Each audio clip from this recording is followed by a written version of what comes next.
Hello everyone, this is Shamshad here. Today we are going to discuss CLS question paper which is already asked in the previous KYP final exam. As I have mentioned that in KYP final exam there are 3 sections.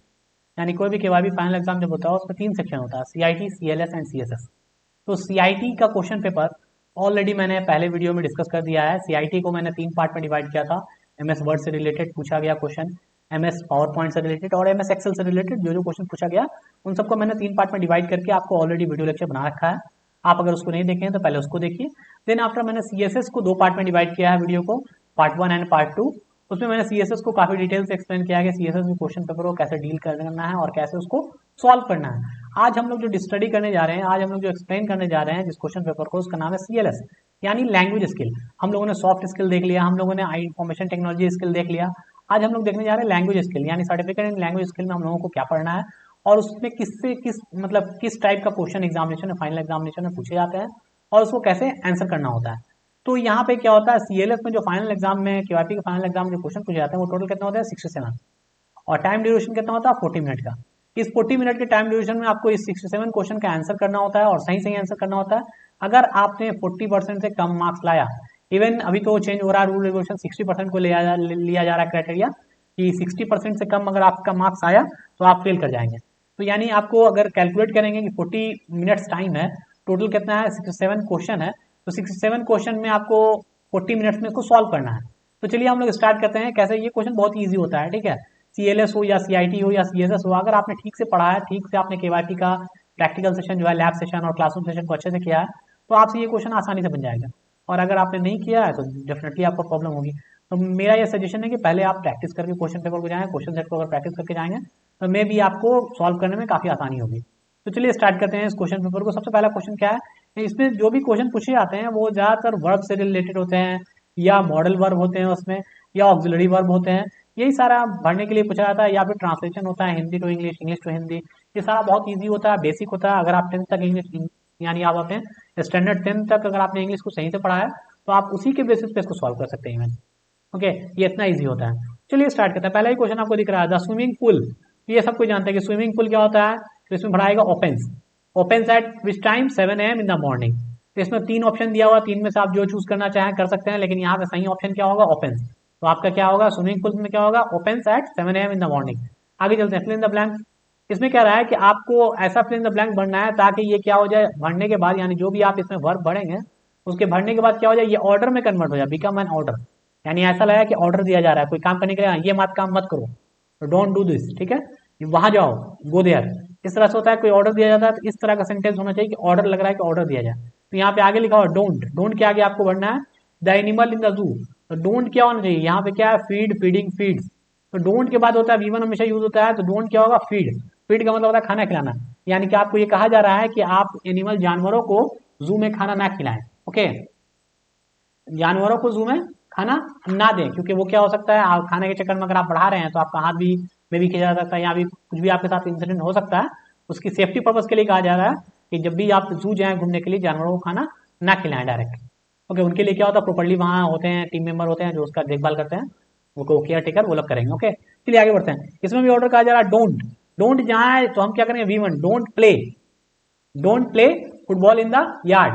Okay, आगे चलते हैं. देखिए इसमें क्या है, simply English से Hindi translate करने के लिए कहा गया है. ये तो बहुत ईजी होता है, इंग्लिश पढ़िए उसको हिंदी में ट्रांसलेट कर लीजिए.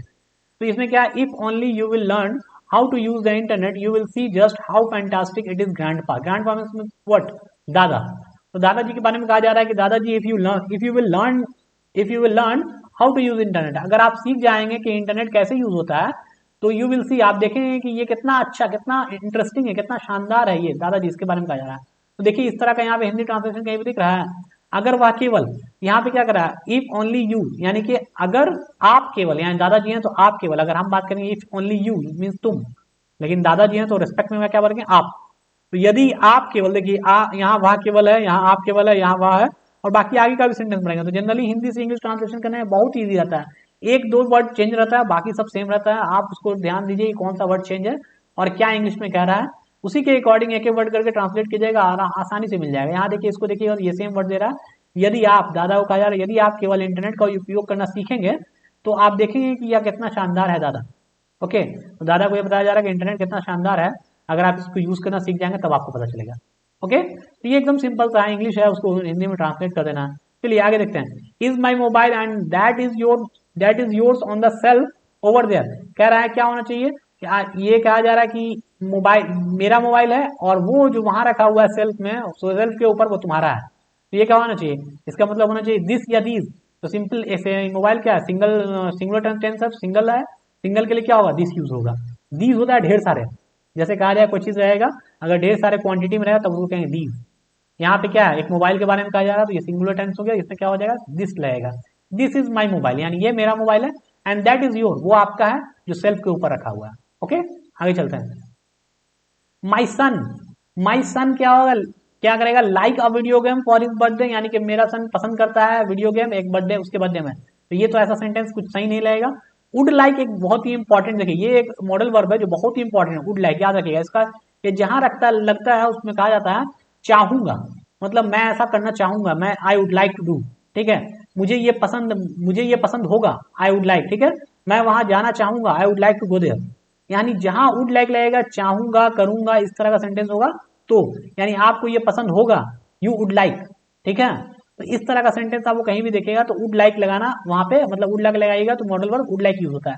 जैसे यहाँ कह रहा है मेरे बेटे को उसके बर्थडे पे क्या पसंद होगा, तो वुड लाइक रहेगा, माई बर्थडे वुड लाइक, मेरा बेटा जो है वो एक वीडियो गेम पसंद करेगा उसके बर्थडे पे। ओके, तो यहाँ पे क्या लगेगा, आपको कौन सा वर्ब लगेगा, तो वुड लाइक लगेगा। यानी मेरे बेटे को क्या पसंद होगा बर्थडे पे गिफ्ट के तौर में क्या पसंद होगा, एक वीडियो गेम। ओके, राम, यहाँ देखिए अब क्या है, राम मतलब राम के बाद लिखा है चिल्ड्रन वेरी मच, तो राम लाइक्स हुआ कि वुड लाइक हुआ, आप बोलिए राम को वुड लाइक लगाने का क्या मतलब क्या हो गया, राम को बच्चे बहुत पसंद होंगे। ये तो कुछ सेंस हो रहा है कि फ्यूचर की बात हो रही है, ठीक है, तो बच्चे पसंद होंगे नहीं, बच्चे पसंद बचपन से होते हैं ज्यादातर, ठीक है, तो ये हो जाएगा राम लाइक्स। यहाँ पे ध्यान दीजिएगा, लाइक्स का मतलब हो गया राम को बच्चे हैं वो बहुत पसंद है, Ram likes children very much, Ram बच्चे को बहुत पसंद करता है। ओके, वुड लाइक लगेगा मतलब in the sense future tense की बात हो रही है कि मतलब पसंद करेंगे या पसंद होगा। तो बच्चे तो सिंपली बातें बहुत ही प्यारे होते हैं और वो किसी को भी पसंद आते हैं तो वो शुरू से पसंद आते हैं, ऐसा नहीं कि फ्यूचर में जाके पसंद आने लगेंगे, ऐसा नहीं होगा, ठीक है, ये ध्यान रखना। आगे चलते हैं। माई स्टूडेंट क्या होगा, my student speaks a little English, ठीक है, माई स्टूडेंट्स क्या हो जाएगा, speak a little English. Okay, आगे चलते हैं, सब सिंपल सिंपल है। Good students always do their homework, क्या होगा, good student always do their homework. Okay, यानी जब भी अच्छे स्टूडेंट जो होते हैं वो क्या करते हैं, हमेशा अपने होमवर्क को करते हैं, डू देयर होमवर्क। आगे आते हैं, देखिए यहाँ पे क्या है, bottle over there is empty, कह रहा है कि ये बोतल या वो बोतल, यानी कह रहा ओवर देयर यानी जो वहां रखा हुआ है, तो हम लोग क्या बोलेंगे, जो बोतल वहां रखा उसको क्या इंडिकेट करेंगे, दिस करेंगे, दैट करेंगे, दिस का मतलब ये बोतल, यानी इसको यहाँ रहना रखा होगा तभी हम कहेंगे दिस बोतल। तो ये क्या कह रहा है, वहां रखा हुआ, यानी दैट बोतल ओवर देयर इज एम्प्टी, यानी वो बोतल जो वहां रखा हुआ है वो खाली है। ओके, यहाँ क्या रहेगा, दैट लगेगा। आगे चलते हैं। आपकी नई कहानी का विषय क्या होगा, त्रासदी, ड्राउनी या कल्पना, कर आपकी नई कहानी यानी कि योर न्यू स्टोरी का विषय यानी का सब्जेक्ट क्या होगा, तो इसमें बोला है what will be the theme of your new story.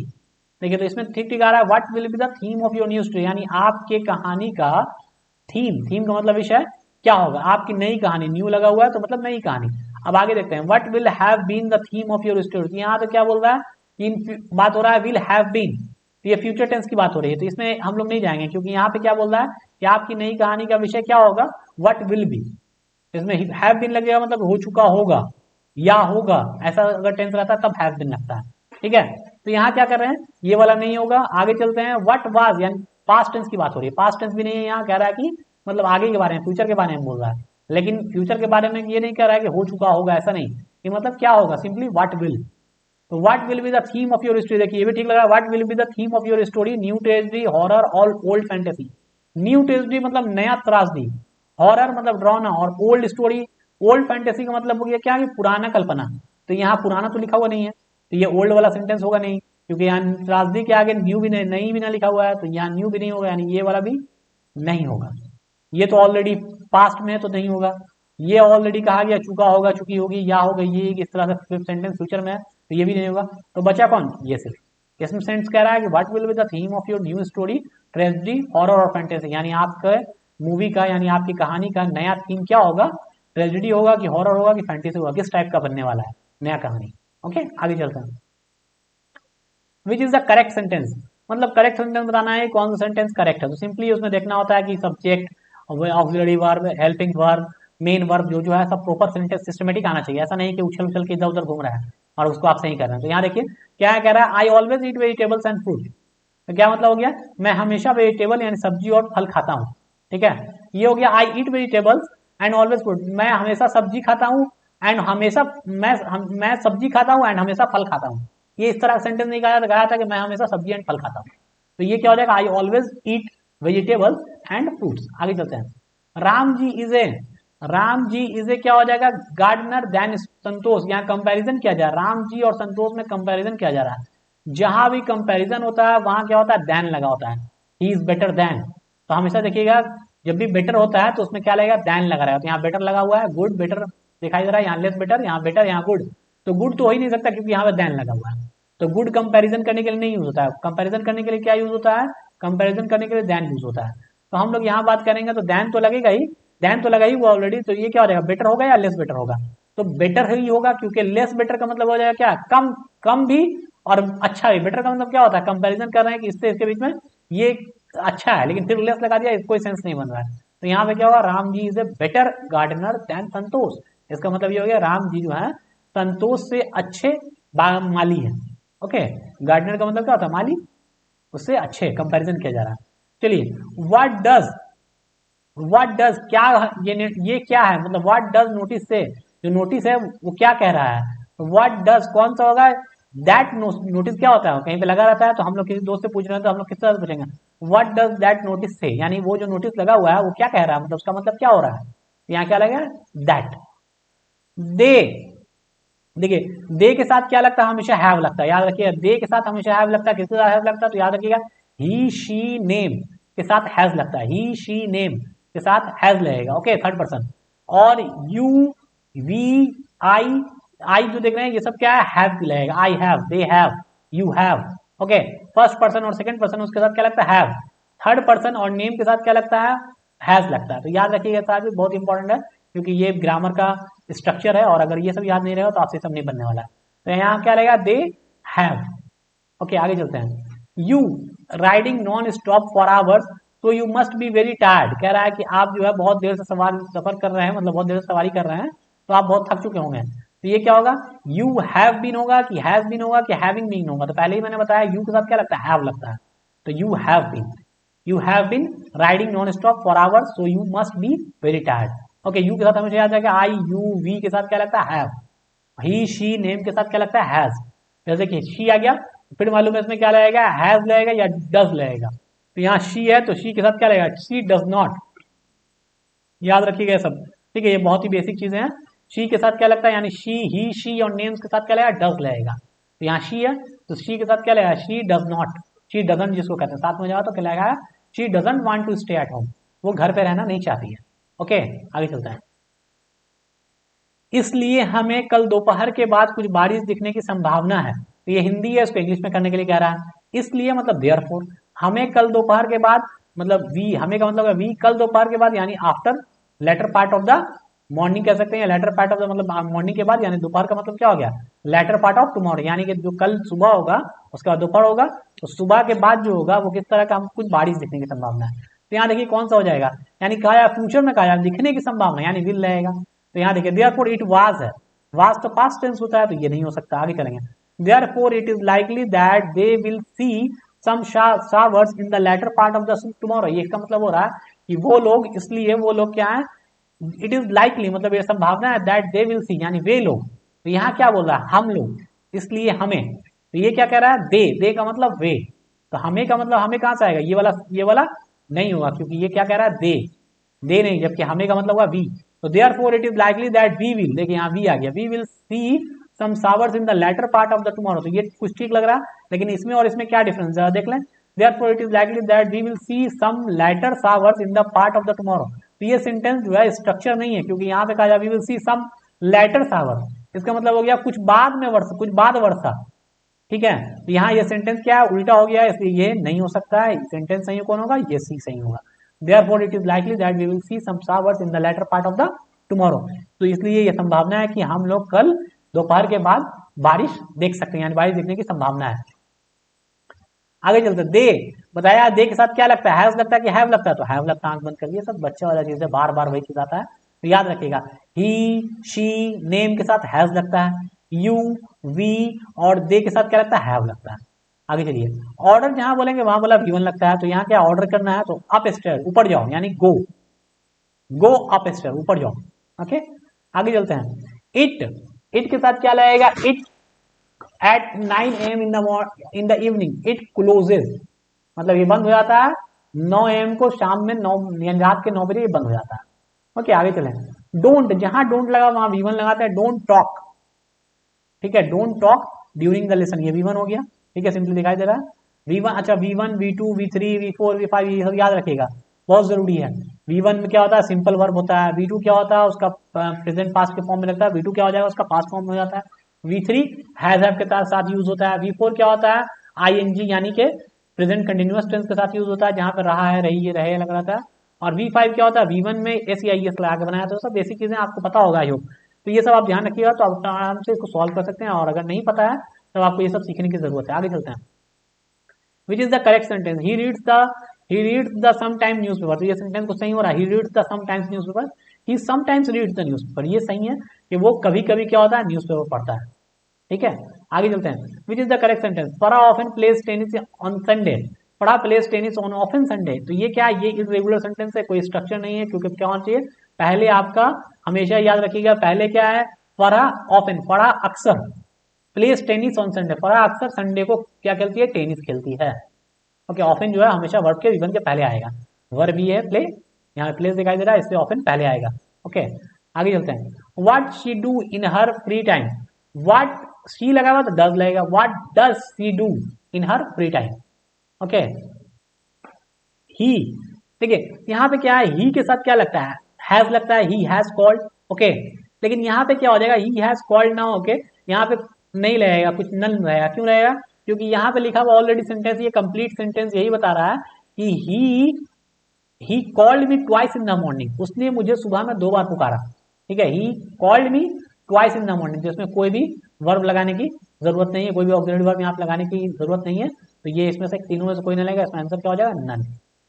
आगे चलते हैं, okay now the stars have come out of the clouds so we can spot the constellation, कह रहा है कि ठीक है अब तारे बादलों से बाहर आ गए हैं ताकि हम नक्षत्रों को देख सकें, तो यहाँ मिलाएंगे क्या है सेंटेंस में, हम लोग मतलब इंग्लिश में क्या क्या करें, ओके ठीक है, now the stars have come out, यानी तारे बादलों से बाहर आ गए, तारे नाउ अब stars have come out of the cloud, यानी तारे बादलों से बाहर आएंगे, सो वी कैन स्पॉट, तो हम लोगों के बारे में बोल रहा है, तो हम लोग देखते हैं क्या कह रहा है, ठीक है अब तारे बादलों से बाहर आएंगे ताकि हम नक्षत्रों को देख सकें, हम यहाँ पे बोल रहा है, ठीक है, यानी हम वाला सेंटेंस तो होगा ही होगा, क्योंकि वी बोला जा रहा है, वी का मतलब हम या हम लोग, तो आगे चलते हैं इसमें, ठीक है अब तारों को बादलों से बाहर आना चाहिए ताकि हम नक्षत्रों को देख सकें, इसमें कह रहा है आना चाहिए, मतलब शुड के बारे में बोला जा रहा है, अगर शुड लगा रहता तब हम लोग बोलते कि हाँ होना चाहिए, यहाँ शुड कहीं नहीं लगा हुआ नहीं है, ठीक है, तो यहाँ पे ये वाला नहीं होगा, ठीक है अब तारों को बादलों से बाहर आना चाहिए, ये भी वही है, नहीं होगा, साथ में इसमें आगे भी बोला ताकि आप के बारे में नहीं कहा जा रहा, यहाँ भी कह रहा मतलब हम लोग, इसमें भी देखें वही चीज हो जाएगा गड़बड़, क्या दिखाई दे रहा है, ठीक है तारों को बादलों से बाहर आना चाहिए ताकि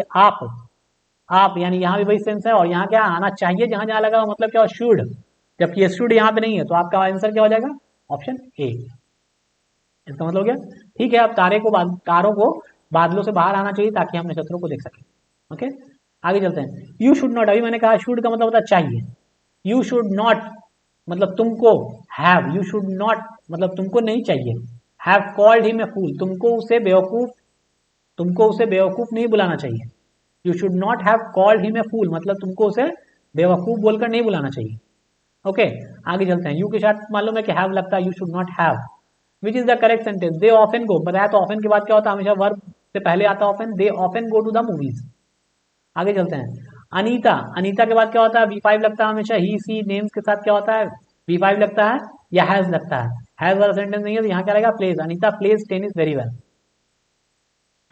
आई never knew that loss of green cover is because of soil erosion, कह रहा है कि मैं कभी नहीं जानता था कि लॉस ऑफ ग्रीन कवर मतलब क्या है, हरित आवरण, ग्रीन कवर का मतलब हरित कांति होता है ना, मतलब पौधों का हरियाली होना, ठीक है, ये मतलब ये खत्म हो जाता है। We know that the loss of green cover, यानी कि हरियाली का खत्म हो जाना क्यों होता है? बिकॉज ऑफ सॉइल इरोजन, मिट्टी के कटाव के कारण हरियाली का समाप्त हो जाना होता है। तो इसके बारे में यही कह रहा है, हिंदी में नहीं क्या लिखा हुआ, मैं कभी नहीं जानता था कि हरित आवरण का नुकसान मिट्टी के कटाव के कारण होता है। नहीं जानता था, वी नेवर न्यू दैट, जानता था नहीं बोल रहा बल्कि जानता हूँ। ठीक है, आप जानते हैं आई नेवर न्यू, मैं, देखिए मैं कहाँ है, simply I never new, new है यानी V2 है, नो से बना है, नो न्यू नोन, और नो के बाद न्यू यानी V2 कहा जा रहा है, मतलब पास्ट टेंस के बारे में बोला है, मैं नहीं जानता था। ठीक है, that the loss of green cover, यानी कि हरित क्रांति का नुकसान, no loss of green cover का मतलब हो गया हरित आवरण का नुकसान क्यों होता है? बिकॉज ऑफ सॉइल इरोजन, यानी मिट्टी के कटाव के कारण होता है। देखिए शायद यही वाला पहला सेंटेंस यही कह रहा है, मैं कभी नहीं जानता था कि हरित आवरण का नुकसान मिट्टी के कटाव के कारण होता है। यही हो गया, मैं के बारे में आई बोल रहा है। यहाँ देखिए, यहाँ क्या है? आप, यहाँ भी आप है, आप का मतलब यू, यहाँ भी क्या है? वह, ही, यहाँ क्या है? ही नहीं है बल्कि यू नहीं है बल्कि आई है, आई का मतलब मैं, तो ऑप्शन क्या हो जाएगा? Option A is the right option. तो बाकी क्या करेंगे? बाकी को डिलीट कर देंगे, सिर्फ आई क्या रहेगा यहाँ पे? करेक्ट ऑप्शन में ए हो जाएगा। आगे चलते हैं, हाउ मच, हाउ मच के बाद क्या लगेगा? इज इट, हमेशा याद रखिए हाउ मच इज इट होता है। ठीक है, आर क्या होता है? प्लूरल में होता है, एम क्या होता है? कहाँ लगता है? आई के साथ। तो यहाँ क्या है? ही शी इट का जब भी होता है तो वहां क्या लगता है? इज लगता है। देखिए तो यहाँ क्या हो जाएगा? ही शी इट, इट है वहां पे, हाउ मच इज इट। सी, सी के साथ क्या लगता है? हमेशा बताया हैज लगता है, याद रखिएगा, सी के साथ क्या लगता है? हैज लगता है। आगे चलिए, यू, देखिए यहाँ पे एक अच्छा चीज पूछा गया, you blank the wrong dress for the interview, आपने गलत ड्रेस चुना है। ठीक है, इंटरव्यू के लिए, चूज का मतलब होता है चुनना। अब देखिए चूजन का मतलब चुन चुके हैं, तो ये गलत, मतलब चूजन क्या है? कब लगता है? जब हैज लगा होता है तब हम लोग V3 लगाते हैं, ये थर्ड फॉर्म है, V3 है। चूज टू, चूज टू, देखिए पहले क्या होता है? पहले होता है CHOOSE, इसका मतलब होता है प्रेजेंट टेंस, ये प्रेजेंट टेंस है, ये पास्ट टेंस है, V2 है, और ये V3 है। ठीक है, तो याद रखिएगा कौन कहाँ लगता है। तो हमको यहाँ पे क्या कहा जा रहा है? यहाँ पे कहा जा रहा है कि आपको इंटरव्यू के लिए आपने गलत ड्रेस चुना है, मतलब अभी के बारे में नहीं बोला बल्कि पहले के बारे में बोला जा रहा है। तो यहाँ पे क्या हो जाएगा? यू चूज, CHOOSE यानी पास्ट के बारे में कहा जा रहा है। अगर प्रेजेंट के बारे में बोला जा रहा है, यू आर चूजिंग, ठीक है, तो चूज वहां पे लगता है। यहाँ पे करंट के बारे में, प्रेजेंट टेंस के बारे में बात कर रहा है, यहाँ पे पास्ट टेंस के बारे में बात कर रहा है, तो ये हो जाएगा चूज, CHOSE। ओके, चूजन होता है कि अगर होता है यू हैव तो वहां पे लगाते हैं चूजन। ओके, आगे चलते हैं, शी हैज नेवर, देखिए हैज जहां होता है वहां V3 लगता है। ठीक है, she has never done, she has, do did done होता है, डू का होता है third form done, she has never done something like that before. Okay, चलिए तो इसके बाद हम लोग रिमेनिंग जो है वो हम लोग नेक्स्ट लेक्चर में देखेंगे।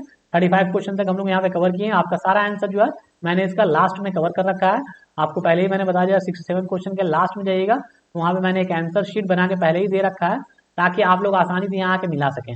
तो ये कब मिलाना है? जब आप पहले क्वेश्चन देखेंगे, क्वेश्चन का जो PDF लिंक है वो मैं अपने डिस्क्रिप्शन में, वीडियो के डिस्क्रिप्शन में डाल दूंगा, वहां से उस PDF लिंक से आप देख सकते हैं कि क्वेश्चन का आंसर, मतलब बनाने से पहले पहले क्वेश्चन डाउनलोड कीजिएगा, उसके बाद सारे क्वेश्चन को सॉल्व कीजिएगा, सारे का आंसर जो है अपने कॉपी में अपने हिसाब से क्या आपको लग रहा है वो आंसर लिखिएगा। लिखने के बाद फिर इस आंसर को खोलिएगा और वहां से मैच कीजिएगा कि आपने कितना % सही बनाया। और अगर आपको लगता है कि हाँ आप मोर देन 60% सही बना रहे हैं, तो डेफिनेटली आपको, आप CLS के एग्जाम में पास कर जाएंगे और आपका मार्क्स ठीक ठाक रहेगा। लेकिन अगर आप 80% से ऊपर सही बनाते हैं तो आपका मार्क्स बहुत अच्छा रहेगा। ओके, तो कोशिश कीजिए कि आप मैक्सिमम मार्क्स गेन कर सकें। Thank you so much for watching this, we will meet in the next lecture.